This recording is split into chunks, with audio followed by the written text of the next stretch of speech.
একটা কথা আছে, রাজায় রাজায় যুদ্ধ হয়, নলখাগড়ার প্রাণ যায়। নলখাগড়া কথাটা এসেছে সেই যদুবংশের ধ্বংসের সময়। যদুবংশ যখন নিজেদের মধ্যে ধ্বংসকাণ্ডে যুদ্ধে লিপ্ত, তখন তারা জলাশয়ের নলখাগড়াগুলো তুলে তুলে একে অপরকে আঘাত করছিল।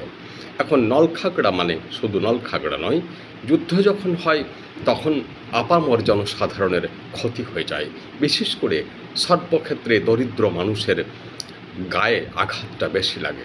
এই যে বর্তমানে দেখা যাচ্ছে যে যারা যুদ্ধের জন্য মোটেই দায়ী নয়, তাদেরকেও গ্যাসের সমস্যা, তাদেরকেও পেট্রোলের সমস্যা এবং জিনিসপত্রের ক্রমবর্ধমান মূল্য বৃদ্ধির সমস্যার মুখোমুখি হতে হচ্ছে। যুদ্ধ যখন হয় তখন চারিদিকে একটা ধ্বংসাত্মক ব্যাপার তৈরি হয়ে যায়। কেউ কাউকে মানে না, কেউ কাউকে সম্মান দেয় না। এই যুদ্ধের বিস্তার যত বাড়বে তত সাধারণ মানুষের দুঃখ বাড়বে, আর্থিক অনটন বাড়বে। প্রথম বিশ্বযুদ্ধ এবং দ্বিতীয় বিশ্বযুদ্ধ আমরা ইতিহাসে পড়েছি।